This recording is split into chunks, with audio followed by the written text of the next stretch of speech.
ఇంత మనందరం కలిసి పనిచేస్తాం కదా, ప్లీజ్ దయచేసి దాన్ని దించండి. మేము హుషారుని అర్థం చేసుకోగలం. దయచేసి పెద్దలు ముఖ్యమంత్రి గారు మాట్లాడబోతున్నారు, శ్రద్ధగా వినాలి కదా. మన ఈ అల్లరి ఉత్సాహం మంచిదే, కానీ ఆంధ్రప్రదేశ్ భవిష్యత్తు కోసం కదా మేమందరం ఇక్కడికి వచ్చాం.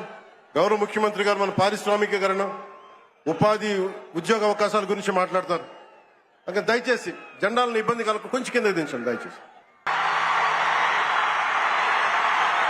ఆయన పేరు చెబితేనే పూనకాలు లోడింగ్.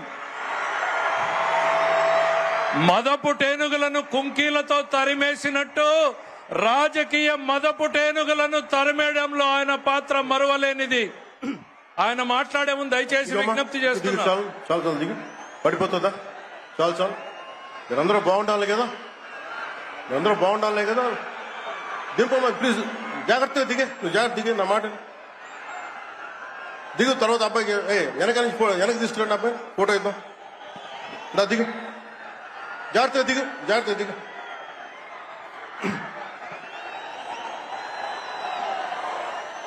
పుట్టపర్తి నారాయణాచార్యులు గారు రచించిన శివతాండవ కావ్యం పుట్టిన నేల, రచించిన నేల, తెలుగు భాష విలువను పెంచిన నేల, ఆడినమ్మ శివుడు పాడినమ్మ భవుడు అని శివతాండవాన్ని వినిపించిన నేల. ఈ నేల ఒక పుట్టపర్తి నారాయణాచార్యులు, కవి బళ్ళారి రాఘవ గారు లాంటి నాటకరంగ రచయిత, నటుడు, విధాన్ విశ్వం లాంటి మహానుభావులు, గజ్జల మల్లారెడ్డి గారి లాంటి కవులు, ఇలాంటి వాళ్ళందరూ పుట్టిన నేల. ప్రతి రాయలసీమ కవులు, కళాకారులు అనేది ఋతువులు ఎన్నైనా మా రాళ్లసీమకి ఒకటే ఋతువు, కరువు ఋతువు.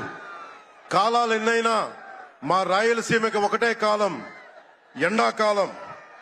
దాన్ని మనం రూపుమాపే ప్రయత్నం చిత్తశుద్ధితో చేస్తోంది.